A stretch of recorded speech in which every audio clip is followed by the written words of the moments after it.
Hello and welcome my dear students. I am Rushali ma'am from VM academy classes Nashik. हम देख रहे हैं हमारे 11th साइंस का सिलेबस महाराष्ट्र स्टेट बोर्ड का, और हमने स्टार्ट किया है chapter number 8 elements of group 1 and group 2। तो ग्रुप 1 को अल्कली मेटल कहा जाता है और ग्रुप 2 को अल्कलाइन अर्थ मेटल कहा जाता है। तो दोनों ग्रुप के बारे में हमें डिटेल में पढ़ना है। इन्हीं को एस ब्लॉक के एलिमेंट्स भी कहा जाता है। तो इसका आज लेक्चर नंबर 3। पहले दो लेक्चर में हमने हाइड्रोजन के बारे में डिस्कशन किया है, तो पूरा हाइड्रोजन हमने कवर कर लिया है। अभी हम देखेंगे जो अल्कली मेटल होते हैं और एलिमेंट्स जो ग्रुप 2 के होते हैं उनके प्रॉपर्टीज़ हमें देखने। तो उनके प्रॉपर्टीज़ में आज हम पहले 3 प्रॉपर्टी को डिस्कस करेंगे। इंट्रोडक्शन के साथ हम देखेंगे occurrence of these two group 1 and group 2। Alkali metal मतलब ग्रुप 1 और एलिमेंट्स ऑफ ग्रुप 2, इनका ऑकरेंस देखेंगे कि कैसे नेचर में ऑकर होते हैं। इनके इलेक्ट्रॉनिक कॉन्फ़िगरेशन के बारे में बात करेंगे। और तीसरी जो प्रॉपर्टी हमें देखनी है, तो हमें देखनी है फिज़िकल प्रॉपर्टीज़। तो इनके जो फिज़िकल प्रॉपर्टीज़ होंगे उनके बारे में हम डिस्कस करेंगे। तो फिज़िकल प्रॉपर्टीज़ कौन से होंगे यहाँ पे? Trends in atomic and physical properties of elements of group 2 and group 2। तो एटॉमिक और फिज़िकल प्रॉपर्टी की जो ट्रेंड है पीरियोडिक टेबल में, उनके बारे में डिस्कस करेंगे। तो चलो स्टार्ट करते हैं। Metals, alkali metals also known as group 1 and elements of group 2 occurrence, lecture number 3 chapter number 8 elements of group 1 and group 2 with VM Academy Nashik.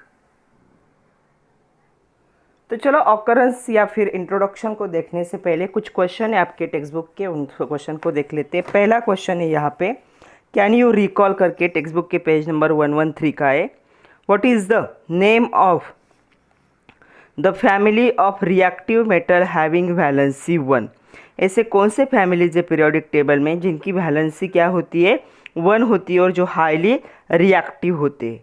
तो इसका आंसर होगा बच्चों कि ऐसी फैमिली जिनकी वैलेंसी 1 होगी उनको कहा जाता है अल्कली मेटल। तो अल्कली मेटल्स जो है, अल्कली मेटल्स को ग्रुप 1 के मेंबर्स भी कहा जाता है। अल्कली मेटल और ग्रुप 1 के मेंबर, इनकी वैलेंसी जो होती है कितनी होती है? 1 होती है, और ये क्या होते हैं? हाईली रिएक्टिव होंगे। एक्चुअल हाइड्रोजन भी इनका ही मेंबर है, लेकिन हाइड्रोजन को थोड़ा सा अलग ट्रीटमेंट मिलती है। तो यहाँ पे कौन से मेंबर होंगे इस ग्रुप के जो हाईली रिएक्टिव होंगे? तो वो मेंबर होंगे यहाँ पे लिथियम होगा, उसके बाद सोडियम होगा, पोटेशियम होगा, एक्सेट्रा। ये सारे जो मेंबर है इनकी वैलेंसी 1 होती है। ये हाईली रिएक्टिव मेटल्स है, इसीलिए इनको अल्कली मेटल्स कहा जाता है। ये ग्रुप 1 के मेंबर है। दूसरा क्वेश्चन है, उसी में दिया है, what is the name of family of reactive metal having valency 2।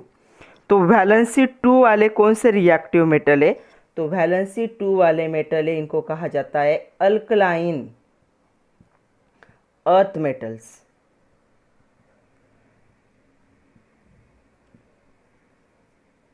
या इनको कहा जाता है मेंबर ऑफ ग्रुप 2। जो ग्रुप 2 के मेंबर है इनको अल्कलाइन अर्थ मेटल भी कहा जाता है। और ये क्या है? हाईली रिएक्टिव होते हैं। इनकी वैलेंसी क्या होगी?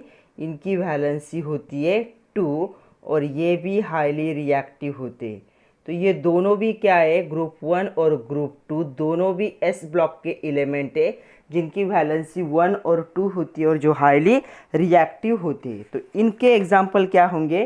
तो इनके एग्जाम्पल होंगे बच्चों, बेरिलियम होगा, मैग्नीशियम होगा, उसके बाद कैल्शियम होगा एंड मोर ऑन। तो ये एलिमेंट ऐसे है जिनकी वैलेंसी 2 होगी सारे मेटल से, और हाईली क्या होते हैं? रिएक्टिव होते हैं। इनको अल्कलाइन अर्थ मेटल या ग्रुप 2 के मेंबर भी कहा जाता है। तो ये ऐसी फैमिली है जो एक ही ग्रुप में प्रेजेंट होते हैं एलिमेंट, उनको सेम फैमिली के ग्रुप एलिमेंट माना जाता है।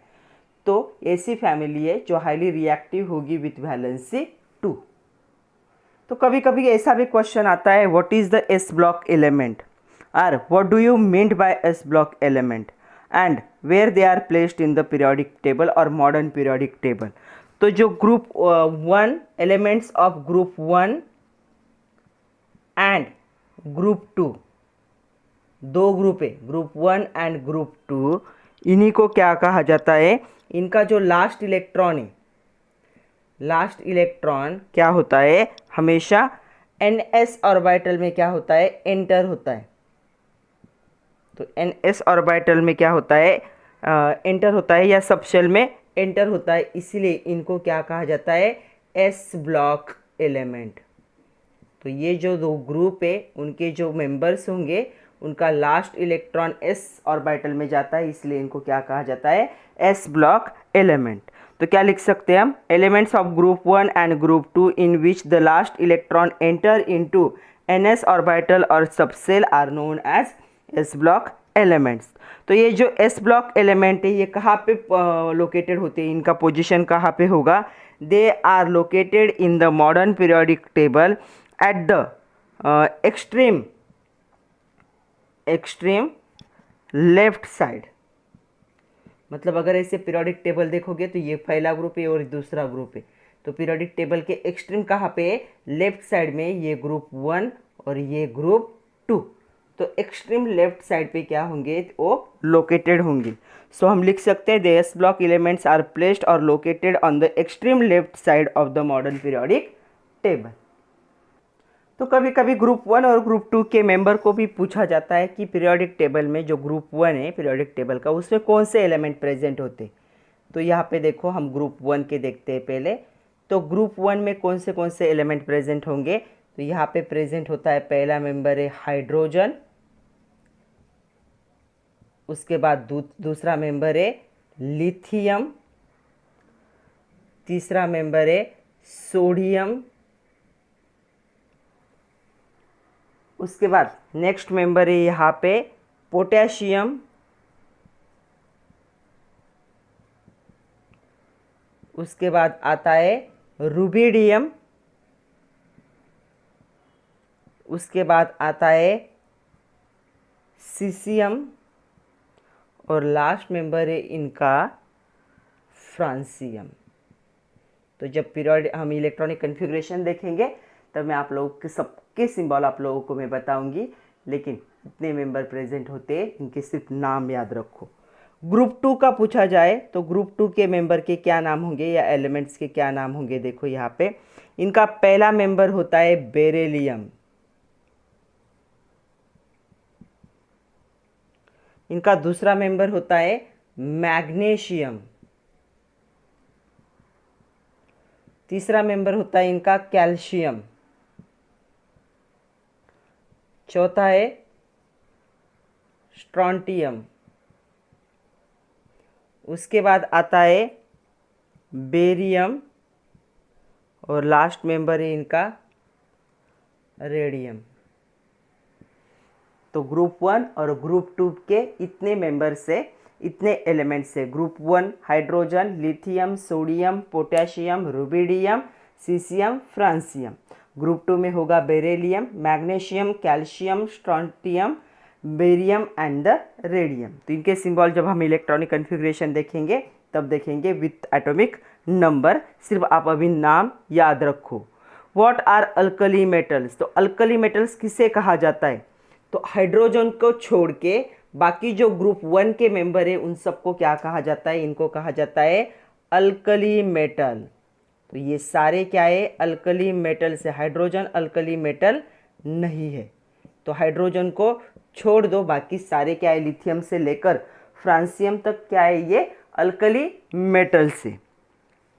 अल्कलाइन अर्थ मेटल कौन से, तो यहाँ पे देखो ये जो है ग्रुप 2 के सारे मेंबर क्या है, यहाँ पे अल्कलाइन अर्थ मेटल है। तो ये अल्कलाइन अर्थ मेटल होंगे। तो क्वेश्चन आएगा आपको कि इनको अल्कलाइन अर्थ मेटल क्यों कहा जाता है, तो इन सारे मेंबर को अल्कलाइन अर्थ मेटल कहा जाता है क्योंकि ये जो मेटल है ये हमें मिनरल्स में मिलते हैं। रॉक्स जो होते हैं तो रॉक्स के मिनरल्स में मिलते हैं कॉम्बिनेशन फॉर्म में। तो ये ज़मीन से मिलते हैं, अर्थ से मिलते हैं, इसलिए इनको क्या कहा जाता है, alkaline earth metal, because they are occurs in minerals in rocks. तो जो ज़मीन पे रॉक्स होते हैं उनके मिनरल्स में ये मेटल क्या होते हैं, प्रेजेंट होते हैं, इसलिए इनको क्या कहा जाता है, अल्कलाइन अर्थ मेटल। जो ग्रुप 2 के मेंबर है, जो बेरिलियम से लेकर रेडियम तक उनका क्या होगा, सीक्वेंस होगा। तो पहला हो गया अल्कली मेटल, दूसरा है alkaline earth metal. Group 1 hydrogen से लेकर फ्रांसियम तक क्या है, ग्रुप 1 के मेंबर है। लेकिन अल्कली मेटल कौन कौन है, लिथियम से लेकर फ्रांसियम तक। और ग्रुप 2 के मेंबर को, सारे मेंबर को अल्कलाइन अर्थ मेटल कहा जाता है, बेरिलियम से लेकर रेडियम तक। और यही ग्रुप 2 के भी मेंबर है। तो ग्रुप 1 और ग्रुप 2 को कलेक्टिवली एस ब्लॉक एलिमेंट कहा जाता है। और इतने सारे एलिमेंट्स उनमें क्या प्रेजेंट होते। चलो इंट्रोडक्शन देख लिया हमने, अभी हमें ऑकरेंस देखना है ग्रुप 1 और ग्रुप 2 का। तो चलो ऑकरेंस देखते हैं। ग्रुप 1 अल्कली मेटल्स का पहले ऑकरेंस देखते हैं, कहाँ पे ऑकर्स होते हैं। 2 एलिमेंट्स ऑफ ग्रुप, इस ग्रुप के 2 एलिमेंट्स कौन से, sodium and the potassium. Sodium and potassium they are in 6th and 7th जो होता है पीरियड, उसमें प्रेजेंट होते। तो ये ग्रुप 1 के मेंबर है, सोडियम प्रेजेंट होता है, सॉरी 6th 7th पीरियड नहीं, ये क्या है 6th and 7th क्या है, मोस्ट अबेंडेंट मेटल है। तो ये 6 नंबर पे और ये 7 नंबर पे। अगर नेचर में देखोगे तो सीक्वेंस अगर हम एलिमेंट्स का लगाएंगे तो ये क्या होगा, 6 नंबर पे सबसे ज़्यादा पाने वाला मेटल है और ये 7th नंबर का है। तो ये जो होंगे दो एलिमेंट ग्रुप 1 के, sodium and potassium are the 6th and 7th most abundant element present in the earth crust. अगर ज़मीन में से बाहर निकालोगे तो इन दोनों का परसेंटेज, अगर सारे एलिमेंट का हम परसेंटेज लगाते तो ये 6th पोजीशन पे होगा और ये 7th पोजीशन पे होगा।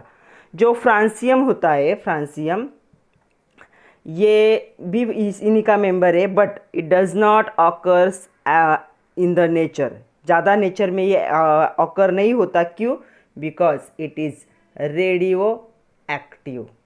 फ्रांसियम क्या है, रेडियो एक्टिव एलिमेंट है। इसकी बहुत ही शॉर्ट हाफ लाइफ है। हाफ लाइफ पता है हमें क्या होती है, हाफ लाइफ हम देखेंगे जब हमारा न्यूक्लियर केमिस्ट्री, तब मैं बताऊंगी हाफ लाइफ क्या होती है।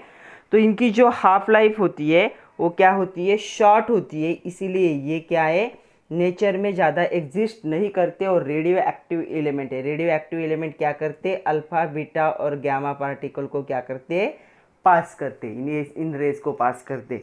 तो ये मोस्ट एबेंडेंट एलिमेंट्स है और ये बहुत ही रेयर एलिमेंट है, रेडियो एक्टिव है, शॉर्ट हाफ लाइफ है इसकी। ये अल्फा बीटा गामा रे को क्या करते, कंटिन्यूसली यहाँ पे पास करते रहते। तो ये हो गया ऑकरेंस ऑफ द ग्रुप 1। अभी हमें ग्रुप 2 का देखना है ऑकरेंस। तो चलो अल्कलाइन अर्थ मेटल ग्रुप 2 जो है उसका ऑकरेंस देखते हैं कि कहाँ पे ऑकर होंगे।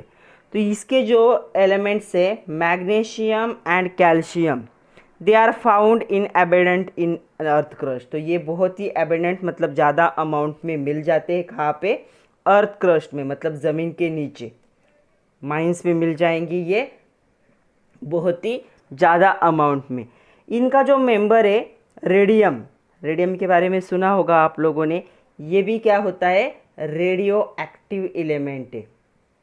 तो दोनों का लास्ट जो एलिमेंट है ग्रुप 1 का भी और ग्रुप 2 का भी रेडियो एक्टिव एलिमेंट है और ये इजीली फाउंड नहीं होता, नॉट इजी टू फाउंड, मतलब ये नेचर में ज़्यादा पाया नहीं जाएगा, बहुत रेयर एलिमेंट है। तो ये क्या होगा, रेडियो एक्टिव एलिमेंट है। तो ग्रुप 1 का कौन, फ्रांसियम क्या है, रेडियो एक्टिव है, और ग्रुप 2 का कौन, रेडियम क्या है, रेडियो एक्टिव है। दोनों भी नेचर में ज़्यादा नहीं मिलते। Radioactive element rare element होते हैं, नेचर में इजीली अवेलेबल नहीं होते। पहले ग्रुप का पोटेशियम और कैल्शियम इजीली अवेलेबल थे, ग्रुप 2 के मैग्नीशियम और कैल्शियम क्या है, बहुत ज़्यादा अमाउंट में मिल जाते। तो चलो ऑकरेंस देख लिया हमने, कौन रेडियो एक्टिव है, कौन इजीली अवेलेबल है। अभी हमें इलेक्ट्रॉनिक कन्फिग्रेशन की तरफ मुड़ना है। तो कभी कभी क्वेश्चन आता है, S block element never found in free state in nature. Nature में कभी भी वो अकेले फ्री स्टेट में नहीं मिलते। जैसे गोल्ड सिल्वर प्लैटिनम क्या होते हैं, फ्री स्टेट में होते हैं, वैसे अल्कली मेटल्स या एस ब्लॉक के एलिमेंट कभी भी नहीं होते। अभी इन दोनों को, अल्कली मेटल और जो है ग्रुप 2, इनको हम एक साथ क्या कहेंगे, एस ब्लॉक के एलिमेंट कहेंगे। तो दोनों को जब एक साथ रेफर करना होगा तो उनको क्या कहा जाएगा, एस ब्लॉक एलिमेंट। तो क्यों ये फ्री स्टेट में नहीं होते।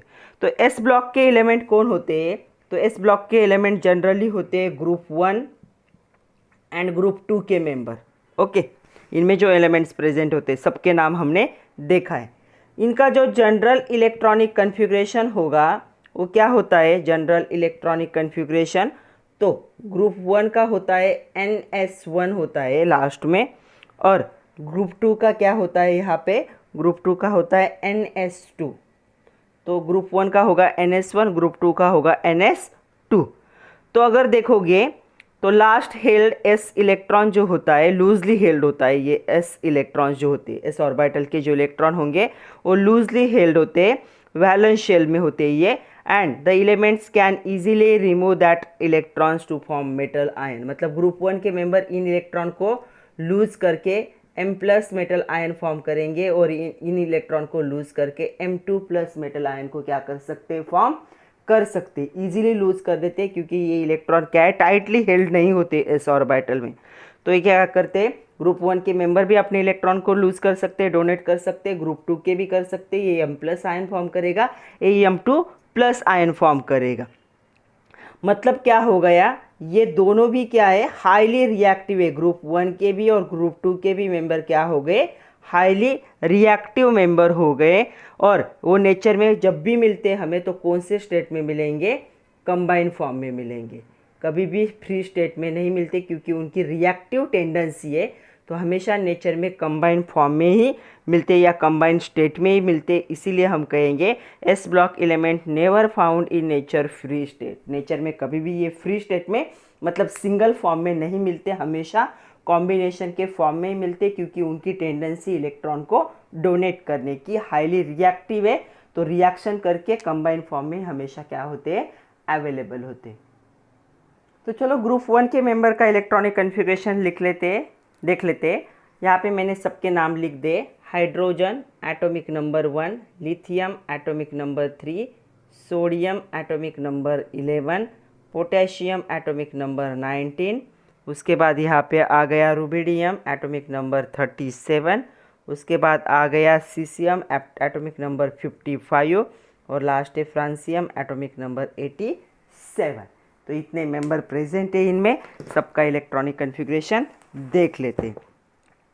तो इनका इलेक्ट्रॉनिक कन्फिग्रेशन पहले का क्या होगा, देखो 1s1, दूसरे का होगा 1s2 2s1, 1s2 2s2 2p6 3s1, 1s2 2s2 2p6 3s2 3p6 4s1।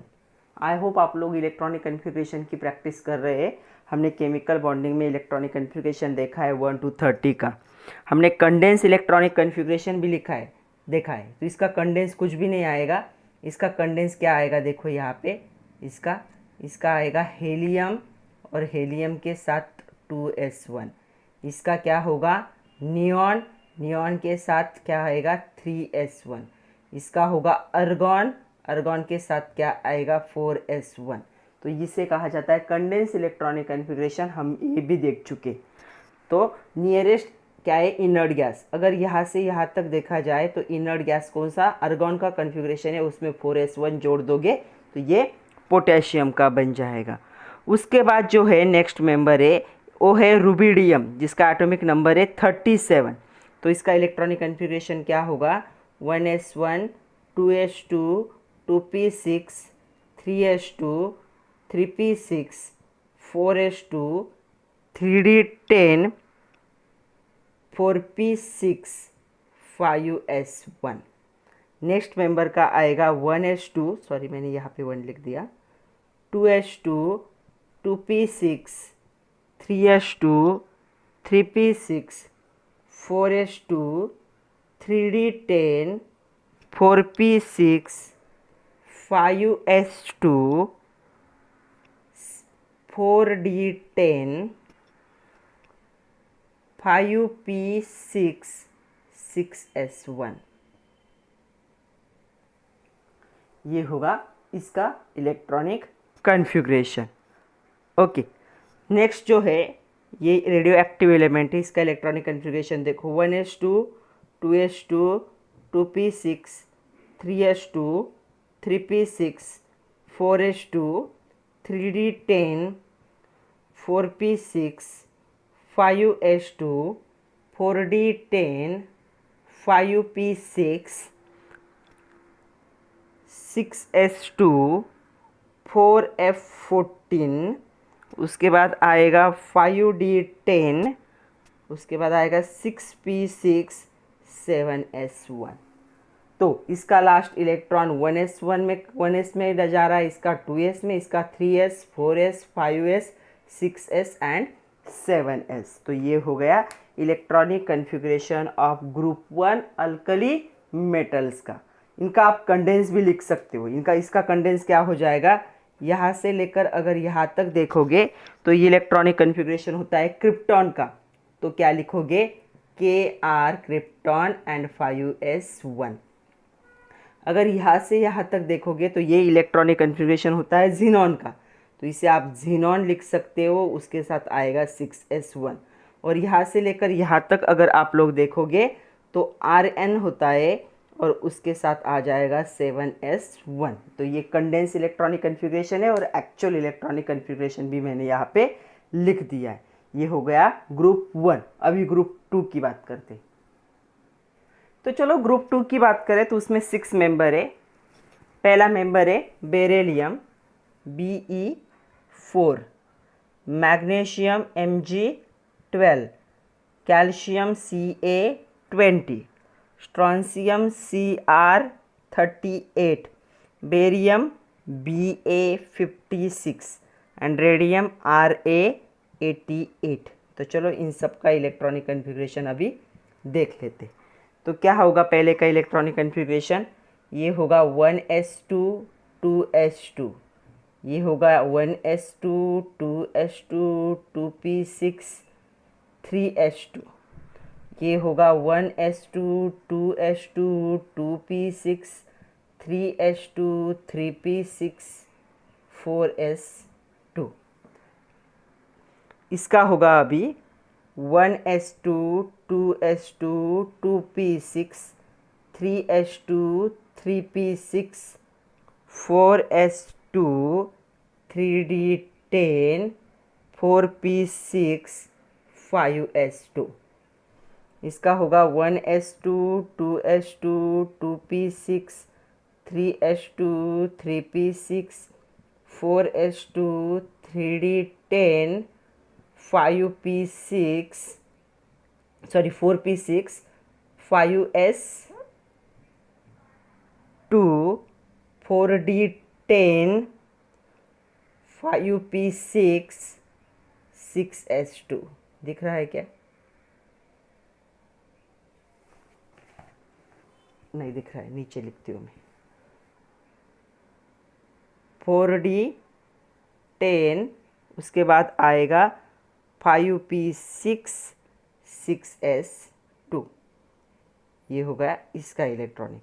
Radium जो कि रेडियो एक्टिव है, देखो क्या होगा 1s2 2s2 2p6 3s2 3p6 4s2 3d10 होगा 4p6 होगा 5s2 4d10 5p6 6s2 4f14 5d10 6p6 7s2।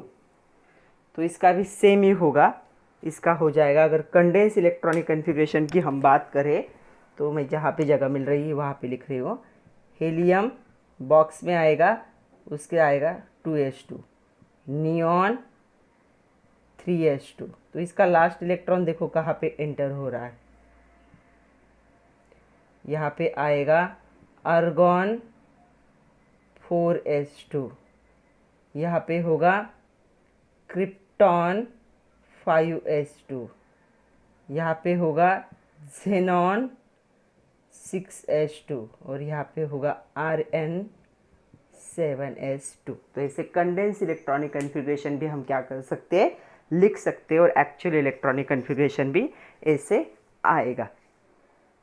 तो ये है ग्रुप 2 के एलिमेंट जिनको अल्कलाइन अर्थ मेटल कहा जाता है, और उनका इलेक्ट्रॉनिक कन्फिग्रेशन। तो चलो फिजिकल प्रॉपर्टीज़ देखते हैं। पहला क्वेश्चन यहाँ पे आ सकता है, describe physical properties of alkali and alkaline earth metal. तो सबसे पहला पॉइंट है यहाँ पे, alkali and alkaline earth metal दोनों का कलर क्या होता है, सिल्वरी वाइट होता है। Both are silvery white in colour.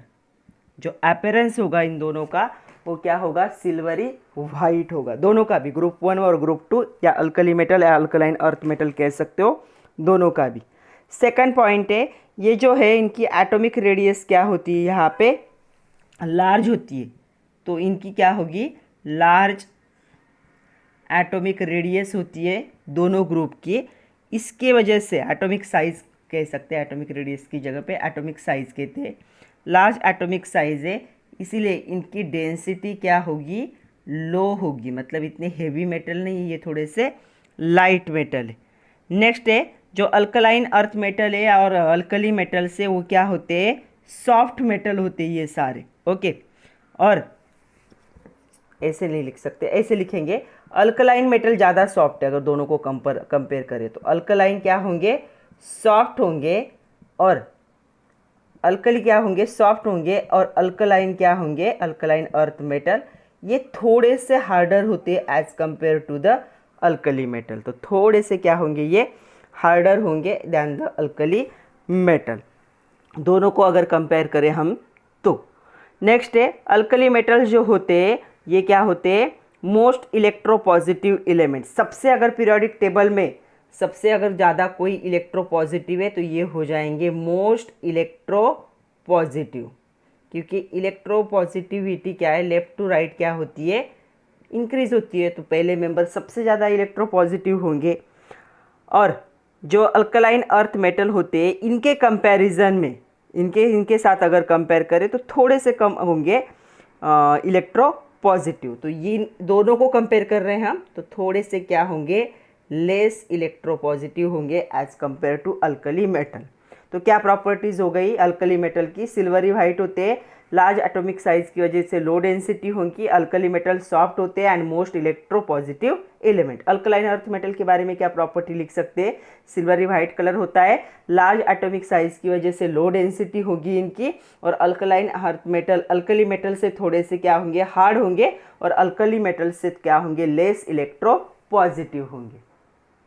तो ये जो अल्कली मेटल है और अल्कलाइन अर्थ मेटल है, इनके जो भी मेंबर्स होते हैं, एलिमेंट्स होते हैं, तो वो क्या होते हैं, डायामैग्नेटिक होते हैं, और ये कलरलेस कंपाउंड को क्या करते हैं, फॉर्म। मतलब ये कोई भी कलर अगर आप लोग देखोगे आपके लैब में तो कॉपर सल्फेट ब्लू कलर का दिखेगा आपको, निकेल क्लोराइड ग्रीन कलर का दिखेगा, फेरस के कंपाउंड आपको रेडिश येलो कलर के देखेंगे। तो ये जो कलर है, ये कलर कंपाउंड ये एलिमेंट फॉर्म नहीं करते ग्रुप 1 और ग्रुप 2 के मेंबर, उनके कंपाउंड क्या होते हैं, कलरलेस। अगर आप लैब में आपके देखोगे NaCl तो आपको कलरलेस दिखेगा, MgCl2 कलरलेस दिखेगा। तो ये कलरलेस कंपाउंड क्यों फॉर्म करते हैं और डायामैग्नेटिक होते हैं नेचर में, तो ऐसे डायामैग्नेटिक नेचर इनका क्यों है। तो इस पर भी कभी कभी क्वेश्चन आता है, explain why the group 1 and group 2 elements form a diamagnetic and the colourless compound. तो क्या आंसर होगा इसका, यहाँ पे देगा यूनिपॉजिटिव आयंस होते हैं of all elements of group 1। तो ग्रुप 1 के जो भी मेंबर है ये क्या करते हैं, यूनिपॉजिटिव आयन को फॉर्म करते हैं। मतलब कोई भी सारे मेटल है तो मैंने M लिख दिया सिंबल, और एक ही प्लस चार्ज होता है, एक प्लस चार्ज होता है तो उसे क्या कहा जाता है, यूनिपॉजिटिव आयन। यूनि मतलब सिंगल, और पॉजिटिव चार्ज, तो सिंगल पॉजिटिव चार्ज वाला आयन क्या करते, ये फॉर्म करते।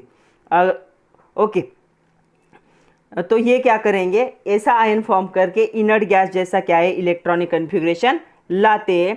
तो मतलब इनके पास कोई अनपेड इलेक्ट्रॉन होगा क्या, कोई भी नहीं होगा। एक एग्जांपल देख लेते, सपोज सोडियम था, इलेक्ट्रॉनिक कन्फिग्रेशन था 1s2 2s2 2p6 3s2, इसने अपने 3s1, इसने अपने इस इलेक्ट्रॉन को 11 नंबर है ना, तो इसने अपने इस इलेक्ट्रॉन को डोनेट करके Na+ आयन फॉर्म हुआ। तो Na+ आयन का इलेक्ट्रॉनिक कन्फिग्रेशन क्या होगा, 1s2 2s2 2p6। देखो P में कितने इलेक्ट्रॉन है, 6। अनपेड इलेक्ट्रॉन दिख रहे हैं क्या, कोई भी अनपेड इलेक्ट्रॉन नहीं इस आयन के पास। तो क्या है, ये यूनिपॉजिटिव आयन क्या करते हैं, फॉर्म करते हैं, तब इनका इलेक्ट्रॉनिक कन्फिग्रेशन इनर्ट गैसेस जैसा होता है और इनके पास एक भी वैलेंस या अनपेयर्ड इलेक्ट्रॉन नहीं रहता। ओके, ग्रुप 2 की अगर बात करें हम, तो ग्रुप 2 के एलिमेंट्स क्या होते हैं, ये ग्रुप 2 के एलिमेंट क्या है, तो ये डाइवैलेंट आयन फॉर्म करते हैं, मतलब इन पे होगा M2+, इसे कहा जाता है डाइवैलेंट आयन। डाइवैलेंट मतलब दो वैलेंसी वाला आयन क्या करते हैं, ये फॉर्म करते हैं। तो देखो सपोज यहाँ पे था मैग्नीशियम था जिसका एटॉमिक नंबर 12 है, तो 1s2 2s2 2p6 3s2 ऐसा इलेक्ट्रॉनिक कन्फिग्रेशन, इसने ये इलेक्ट्रॉन डोनेट कर दिए तो Mg2+ आयन फॉर्म हो गया जिसका electronic configuration 1s2 2s2 2p6। तो देखो इसका भी इनर्ट गैस जैसा इलेक्ट्रॉनिक कन्फिग्रेशन है और इसके पास भी कोई वैलेंस इलेक्ट्रॉन नहीं है, अनपेयर्ड इलेक्ट्रॉन नहीं है आयन के पास। तो because of absence of unpaired electron, ion ही क्या करते, कंपाउंड फॉर्म करते, डायरेक्ट मेटल कंपाउंड फॉर्म नहीं कर सकता, आयोनिक फॉर्म में कन्वर्ट होगा और फिर कंपाउंड फॉर्म करेगा। तो इसके पास भी अनपेयर्ड इलेक्ट्रॉन नहीं है, इसके पास भी अनपेयर्ड इलेक्ट्रॉन नहीं है। तो because of absence of unpaired electron ये जो कंपाउंड है ये क्या होते हैं, डायामैग्नेटिक होते हैं नेचर में और कलरलेस होते हैं। तो कलर फॉर्म करने के लिए अनपेयर्ड इलेक्ट्रॉन होना ज़रूरी है। तो डायामैग्नेटिक नेचर क्यों है, क्योंकि अनपेयर्ड। डायामैग्नेटिक और पैरामैग्नेटिक हमने देखा है। डायामैग्नेटिक किसे कहा जाता है, जब लास्ट जो होता है ऑर्बिटल उसमें अनपेयर्ड इलेक्ट्रॉन क्या है, अगर उसमें पेयर्ड इलेक्ट्रॉन है तो उसे हम डायामैग्नेटिक कहते हैं। इलेक्ट्रॉन पेयर्ड तो डायामैग्नेटिक। तो देखो यहाँ पे भी इलेक्ट्रॉन क्या है, पेयर्ड में है, यहाँ पे भी पेयर्ड है, इसके पास कोई भी अनपेयर्ड इलेक्ट्रॉन नहीं है, तो ये हो जाएंगे डायामैग्नेटिक होते हैं और इनके कंपाउंड क्या होंगे, कलरलेस कंपाउंड होंगे। तो अभी ग्रुप 1 और ग्रुप 2 को देखा जाए तो ग्रुप 1 का फर्स्ट मेंबर हमेशा कंसिडर किया जाता है, हाइड्रोजन को छोड़ दो अभी क्योंकि वो मेटल ही नहीं। तो इसका पहला मेंबर लिथियम माना जाता है और इसका पहला मेंबर माना जाता है बेरिलियम। इसका एटॉमिक नंबर होगा 4, इसका होगा 3। कभी कभी क्वेश्चन आता है, why do the properties of lithium and beryllium differ from the rest. तो जो बाकी के मेंबर है, नीचे के जो मेंबर है, लिथियम के बाद कौन आएगा यहाँ पे, लिथियम के बाद यहाँ पे आता है नेक्स्ट मेंबर आता है सोडियम, सोडियम के बाद आता है पोटेशियम, यहाँ पे बेरिलियम के बाद नेक्स्ट मेंबर आता है मैग्नीशियम, उसके बाद आता है कैल्शियम। तो बाकी जो मेंबर है इनके ग्रुप के, इनसे ये थोड़े डिफरेंट प्रॉपर्टीज़ दिखाते। तो ऐसा क्वेश्चन आता है कि ऐसा क्यों होता है कि बाकी मेंबर की प्रॉपर्टीज सेम है, लिथियम की थोड़ी अलग है, वैसे ही ग्रुप 2 में बाकी मेंबर की प्रॉपर्टीज सेम है, बेरिलियम की थोड़ी सी अलग है। तो इसके लिए एक ही रीज़न है, तो ये रीज़न ये है कि इनकी क्या होती है, एक्सट्रीम स्मॉल साइज़ होती है, बहुत ही छोटी साइज़ है। तो extreme small size as compare to other member, तो इनकी एक्सट्रीम क्या है, स्मॉल साइज़ है। और स्मॉल साइज़ होने की वजह से साथ साथ इनकी इलेक्ट्रोनेगेटिविटी अगर हम कंपेयर करें तो हाई इलेक्ट्रोपॉजिटिविटी क्या होती है, इनकी हाई होती है। तो इलेक्ट्रोपॉजिटिविटी हाई होगी,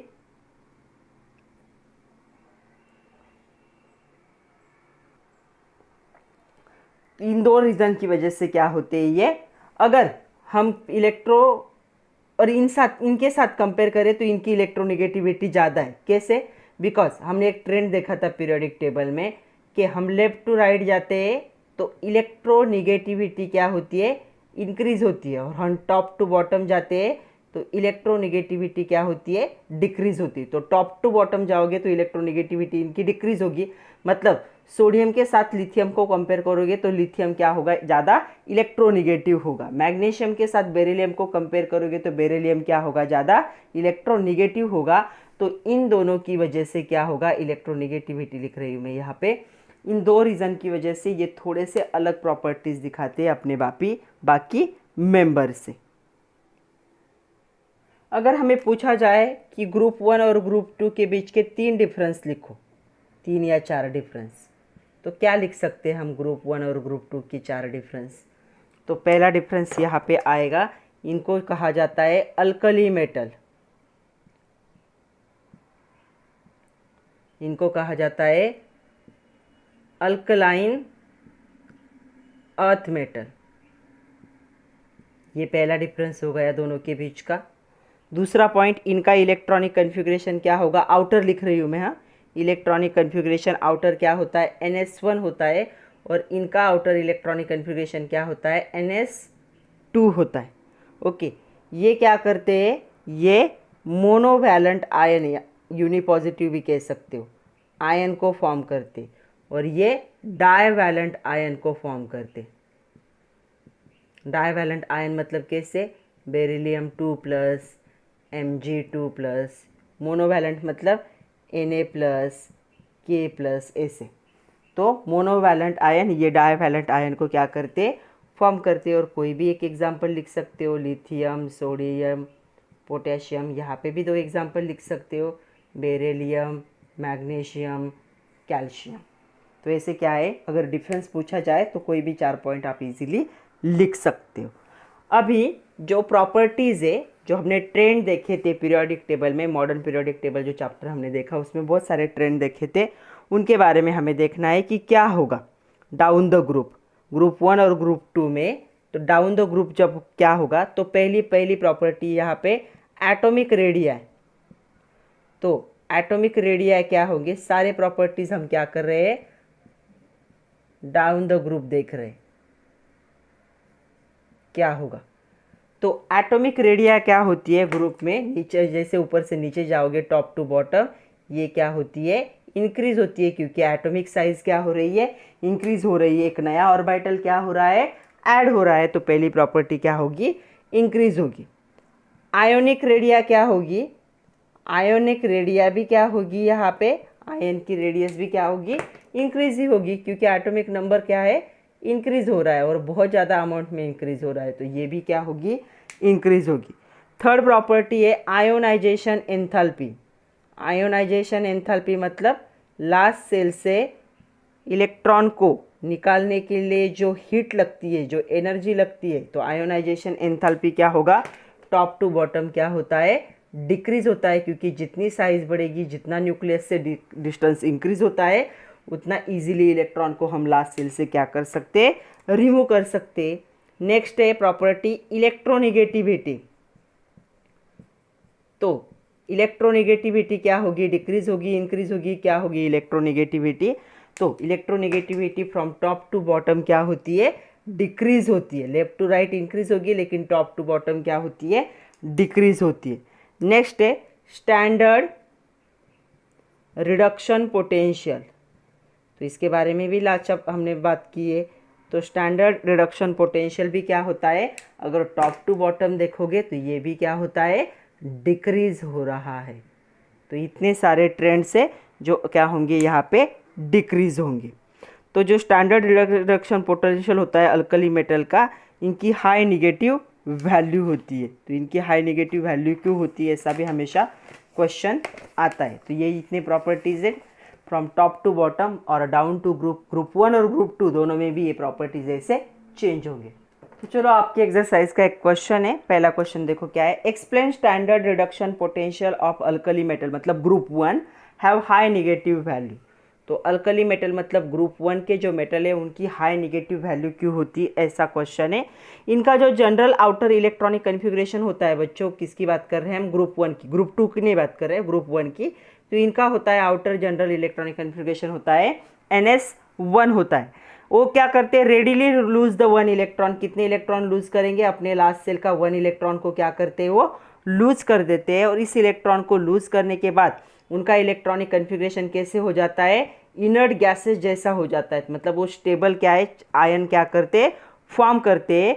and they are highly electropositive. ये क्या होते, इलेक्ट्रोपॉजिटिव होते, पहला ग्रुप है। तो ये क्या होंगे, इलेक्ट्रो पॉजिटिव होंगे, इसलिए इनका स्टैंडर्ड इलेक्ट्रोड पोटेंशियल क्या होता है, हाई निगेटिव वैल्यू दिखाता है। तो कैसे लिखोगे, the general outer electronic configuration of alkali metal is NS1।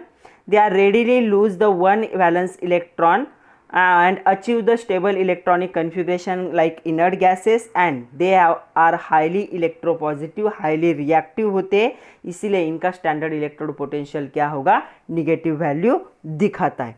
Next question है यहाँ पे आपके एक्सरसाइज का एक क्वेश्चन बड़ा है, मैं पढ़ रही हूँ, आप लोग सुनो। Explain alkali earth metals have the low value of electronegativity which decrease down the group. तो इनकी इलेक्ट्रोनिगेटिविटी की वैल्यू क्या होती है, लोअर होती है, और ऊपर से नीचे क्या होती है, डिक्रीज होती है। तो ग्रुप 2 की बात हो रही है, तो उनका कहना है कि ग्रुप 2 में क्या हो रहा है, जो इलेक्ट्रोनिगेटिविटी की वैल्यू होती है वो क्या होती है, लो होती है। एंड जब आप टॉप टू बॉटम जाओगे तो ये क्या होगी, डिक्रीज होगी। ऐसा क्यों होता है? ओके, तो चलो देखते हैं कि ऐसा क्यों होता है। तो इसमें हम क्या लिख सकते हैं, सबसे पहला पॉइंट आएगा, इसका जनरल इलेक्ट्रॉनिक कन्फिग्रेशन क्या होगा ग्रुप 2 के मेंबर का, ये होगा NH2। ये कितने इलेक्ट्रॉन लूज कर सकते हैं, 2 इलेक्ट्रॉन को इजीली लूज कर सकते हैं। और 2 इलेक्ट्रॉन को लूज करके ये भी क्या करते हैं, एक स्टेबल इलेक्ट्रॉनिक कन्फिग्रेशन को अचीव करते हैं, लाइक द इनर्ट गैसेस। तो इनर्ट गैसेस जैसे इलेक्ट्रॉनिक कन्फिग्रेशन लाने के लिए ग्रुप 2 के मेंबर को कितने इलेक्ट्रॉन डोनेट करने पड़ेंगे, 2 इलेक्ट्रॉन डोनेट करने पड़ेंगे। इसीलिए इनकी जो वैल्यू होती है इलेक्ट्रोनिगेटिविटी की, इलेक्ट्रोनिगेटिविटी मतलब इलेक्ट्रॉन को अपनी तरफ खींचना, ये तो डोनेट कर रहे हैं, तो इनकी इलेक्ट्रोनिगेटिविटी की वैल्यू जो होगी वो क्या होगी, यहाँ पे लो होगी, क्योंकि वो ये खुद से डोनेट कर रहे हैं। और जैसे जैसे ऊपर से नीचे जाएंगे हम from top to bottom group में, तो यहाँ पे क्या होता है, एटम की साइज़ क्या होती है, इंक्रीज होती है। एटम की साइज़ इंक्रीज होने की वजह से जो शील्डिंग इफेक्ट है, तो हमने शील्डिंग इफेक्ट लास्ट चैप्टर में देखा है, शील्डिंग इफेक्ट भी क्या होता है, यहाँ पे इंक्रीज होता है। जो इफेक्टिव न्यूक्लियर चार्ज होता है उसकी वजह से डिक्रीज होगा। और इसी की वजह से from top to bottom electronegativity भी क्या होती है, यहाँ पे डिक्रीज होने लगती है। तो इतने सारे रीज़न है। तो हम लिख सकते हैं, as we move down the group from top to bottom due to increase in atomic size, increase in shielding effect and decrease in effective nuclear charge becomes the easier to remove the valence shell electrons and hence the value of electropositivity decrease down the group। जैसे जैसे नीचे जाओगे कम energy में electron को क्या है, outer most shell में से हम निकाल सकते हैं, इसलिए इलेक्ट्रोनेगेटिविटी क्या होती है, लोअर होती है। तो आपके आपके जो बुक है, बुक में फिजिकल प्रॉपर्टीज़ ग्रुप 1 के और फिजिकल प्रॉपर्टीज़ ग्रुप 2 के का एक टेबल दिया है पेज नंबर 114 पे, तो आप उसे भी रेफर कर सकते हो। तो टेबल आपकी इंफॉर्मेशन के लिए, कंपेयर करो कि कौन सी प्रॉपर्टीज़ कहाँ इंक्रीज हो रही है, कहाँ पे डिक्रीज हो रही है। नेक्स्ट और एक क्वेश्चन है, यहाँ पे आपके एक्सरसाइज का एक क्वेश्चन है, sodium form ionic compound having formula. तो सोडियम आयोनिक कंपाउंड को फॉर्म करता है कौन से देखो, NaCl को फॉर्म करता है, NaH को फॉर्म करता है, उसके बाद Na2CO3 को फॉर्म करता है। ये सारे क्या है, आयोनिक कंपाउंड है। आयोनिक कंपाउंड की भी हम बात कर चुके हैं केमिकल बॉन्डिंग में, जो कंपाउंड आयन के कॉम्बिनेशन से फॉर्म होते हैं, एक पॉजिटिव चार्ज आयन और एक नेगेटिव चार्ज आयन। तो ये आयोनिक कंपाउंड है। ये आयोनिक कंपाउंड कैसे फॉर्म हुए, Na+Cl- के साथ रिएक्ट हुआ, Na+H- के साथ रिएक्ट हुआ, यहाँ पे हम 2 लिख सकते हैं, 2+CO3 2- के साथ क्या हुआ, अट्रैक्ट हुआ और ये कंपाउंड फॉर्म हुए। ओके, तो ये कंपाउंड जो होते हैं, Na+ क्या होता है, इस पे कितने पॉजिटिव चार्ज है, तो Na पे हमेशा कितना है, 1 पॉजिटिव चार्ज होता है। तो ये 1 पॉजिटिव चार्ज सोडियम पे कैसे आया है, सोडियम क्या था, एटॉमिक नंबर था इसका 11, इलेक्ट्रॉनिक कन्फिग्रेशन था 1s2 2s2 2p 6 3s2। तो उसने अपने लास्ट इलेक्ट्रॉन को डोनेट कर दिया, 3s1 है। हाँ, तो ये Na+ बन गया, जिसका electronic configuration 1s2 2s2 2p6 होगा, इतना ही रहेगा। तो ये ऐसे फॉर्म हुआ है, मतलब हम कह सकते हैं Na ने क्या किया, अपने में से एक इलेक्ट्रॉन को सेपरेट किया, तब कौन सा आयन फॉर्म हुआ, Na+ आयन क्या हुआ, फॉर्म हुआ, बाय लूजिंग 1 इलेक्ट्रॉन, अपने से एक इलेक्ट्रॉन को सेपरेट कर दिया। This happen in the electronic configuration, ये सिर्फ इस इलेक्ट्रॉनिक कन्फिग्रेशन में पॉसिबल है। 1 इलेक्ट्रॉन को ये अपने लास्ट सेल से क्या करता है, इजीली रिमूव कर सकता है। आयोनाइजेशन एंथैल्पी, लास्ट सेल में से एक इलेक्ट्रॉन निकालना बहुत इजी होता है, तो आयोनाइजेशन एंथैल्पी भी लो होगा। तो Na+ आयन क्या कर सकता है, फॉर्म कर सकता है stable electronic configuration inert gas जैसा। तो देखो ये इनर्ट गैस नियॉन जैसा इलेक्ट्रॉनिक कन्फिग्रेशन उसने लाया है, तो इसीलिए ये क्या करता है, अलग अलग आयोनिक कंपाउंड को क्या कर सकता है, फॉर्म कर सकता है, क्योंकि इसके लास्ट सेल से इलेक्ट्रॉन को लूज करने के लिए बहुत कम एनर्जी लगती है, इसका आयोनाइजेशन एंथैल्पी क्या होता है, लो होता है। नेक्स्ट और एक क्वेश्चन है, उन्होंने कहा है explain the observe value of. तो सोडियम का फर्स्ट आयोनाइजेशन एंथैल्पी जो होगा, आयोनाइजेशन एंथैल्पी, इसकी वैल्यू उन्होंने दी है 496 किलो जूल पर मोल। मतलब सोडियम में से पहला इलेक्ट्रॉन रिमूव करने के लिए इतनी एनर्जी लगती है। और मैग्नीशियम का भी उन्होंने दिया है कि जो फर्स्ट आयोनाइजेशन एंथैल्पी है पहला इलेक्ट्रॉन निकालने के लिए, एक एक इलेक्ट्रॉन निकलती है, क्योंकि यहाँ पे 737 किलो जूल पर मोल। तो ऐसा क्यों है, ऐसा क्वेश्चन है, एक्सप्लेन करना है हमें। तो यहाँ पे सोडियम का जब अगर हमें फर्स्ट आयोनाइजेशन एंथैल्पी देखना है IE1, तो ये Na+ आयन को फॉर्म करता है और अपने से एक इलेक्ट्रॉन को सेपरेट करता है। और मैग्नीशियम का अगर हम देखें कि फर्स्ट आयोनाइजेशन एंथैल्पी, तो Mg+ आयन फॉर्म करता है और एक इलेक्ट्रॉन क्या होगा, इससे सेपरेट होगा। तो सोडियम आयन जो होता है ये तो क्या होगा, ये यहाँ पे स्टेबल बन जाता है, क्योंकि ये क्या है, आइसो इलेक्ट्रॉनिक स्पेसिस। इसका इलेक्ट्रॉनिक कन्फिग्रेशन किसके जैसे होगा, इनर्ट गैस न्यूऑन जैसा हो जाता है यहाँ पे। ओके, तो इसके लिए इसकी जो फर्स्ट आयोनाइजेशन एंथैल्पी की वैल्यू है ये क्या होती है, लोअर होती है। लेकिन सेकंड का आप देखोगे तो Mg ने क्या किया, एक यूनिपॉजिटिव आयन फॉर्म किया है। लेकिन यूनिपॉजिटिव आयन फॉर्म करने के बाद इसका इलेक्ट्रॉनिक कन्फिग्रेशन क्या हो जाएगा, न्यूऑन होगा और 3s1, मतलब ये सोडियम जैसे बन जाता है। तो ये इसके एस ऑर्बिटल में एक इलेक्ट्रॉन बाकी रहेगा। तो ये जो इलेक्ट्रॉनिक कन्फिग्रेशन है ये स्टेबल इलेक्ट्रॉनिक कन्फिग्रेशन नहीं है, ये सोडियम जैसा इलेक्ट्रॉनिक कन्फिग्रेशन हो गया।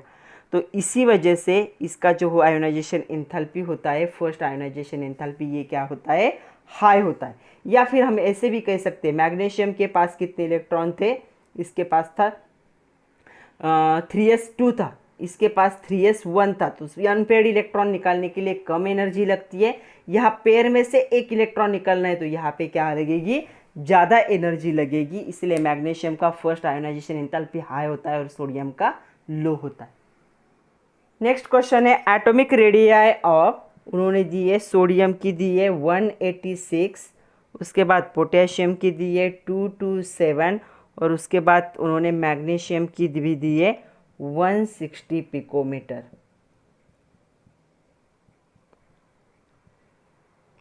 One 186, 227 and 160 picometer, sodium, potassium and magnesium. Question क्या है सुनो, the atomic radii of sodium, potassium, magnesium are 186, 227 and 160 picometer respectively, explain difference. ऐसा डिफरेंस क्यों है, इसका एटॉमिक नंबर 11 है, इसका 19 है और इसका 12 है, और ये दी है उनकी एटम की रेडियस। तो सोडियम पोटेशियम बोथ क्या है, ग्रुप 1 को बिलोंग करते हैं। इनमें से ग्रुप 1 के मेंबर कौन होंगे और ग्रुप 2 का कौन होगा, तो यहाँ पे सोडियम और पोटेशियम ग्रुप 1 के मेंबर है, मैग्नीशियम ग्रुप 2 का मेंबर है। ओके, तो ऐसा है इनका पोजीशन। तो क्या होगा, potassium have the larger value, तो पोटेशियम की वैल्यू लार्जर है सोडियम से, मतलब क्या होगा, इसका एटॉमिक रेडियस भी क्या होगा, ज़्यादा होगा। तो ये क्लियर हो गया कि ये दोनों भी ग्रुप, हम सेम ग्रुप के मेंबर को कंपेयर कर सकते। तो इन दोनों को कंपेयर किया तो इसका एटॉमिक साइज बहुत बड़ा है, तो इसकी एटॉमिक रेडियस भी सबसे हायर होगी। तो इसकी पहली फर्स्ट नंबर आ गया कि सबसे हायर क्या होगी, इसकी। अभी इन दोनों को कंपेयर करना है, इन दोनों में हायर किसकी होगी। तो क्या होगा, अभी यहाँ पे मैग्नीशियम ग्रुप 2 को बिलोंग करता है और जो सोडियम है तो ग्रुप 1 को बिलोंग करता है। दोनों भी सेम ही पीरियड के मेंबर है, तो दोनों भी क्या होंगे, सेकंड पीरियड को ही क्या करते हैं, ये सेम पीरियड को बिलोंग करते। तो ये जो न्यूक्लियर चार्ज होता है सोडियम और जो मैग्नीशियम है, इनका क्या होता है, एक ही नंबर से चेंज हुआ है। इसका एटॉमिक नंबर 11, इसका 12।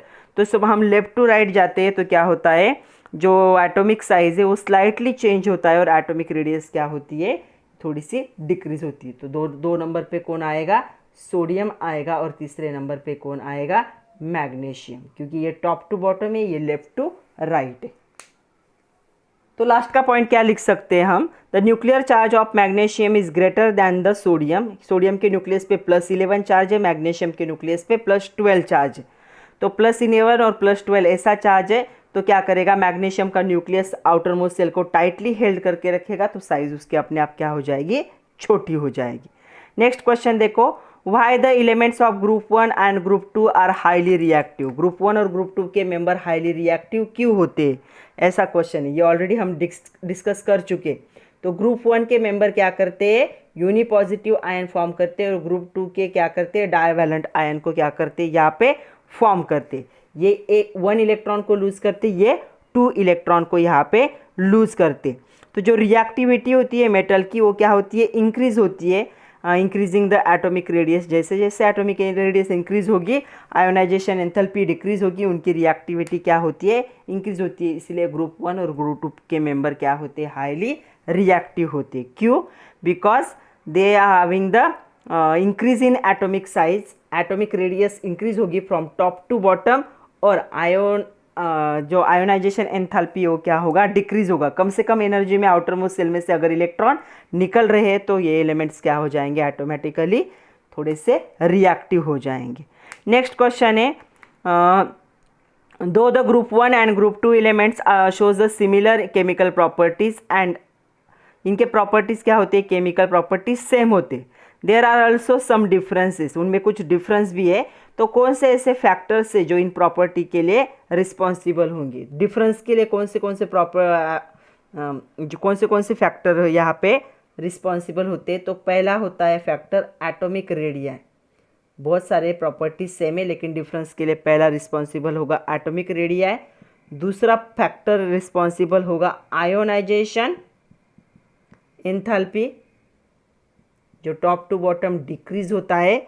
और तीसरा होगा यहाँ पे वैलेंसीज, ग्रुप 1 की वैलेंसी 1 होती है और ग्रुप 2 की कितनी होती है, वैलेंसी 2 होती है, और atomic radius top to bottom increase होती है। तो ये 3 फैक्टर है, इनकी वजह से प्रॉपर्टीज़ में क्या आएंगे, डिफरेंसेस आएंगे। तो आज के लिए इतना ही था बच्चों। जो नेक्स्ट लेक्चर होगा तो नेक्स्ट लेक्चर में हम देखेंगे chemical properties of the group 1 and group 2, और उसके साथ हम थोड़ा सा डायगोनल रिलेशनशिप के बारे में भी बात करेंगे। तब तक के लिए पढ़ते रहिए, खुद का ख्याल रखिए, नोट्स बनाइए, सबसे important. Thank you very much my dear students.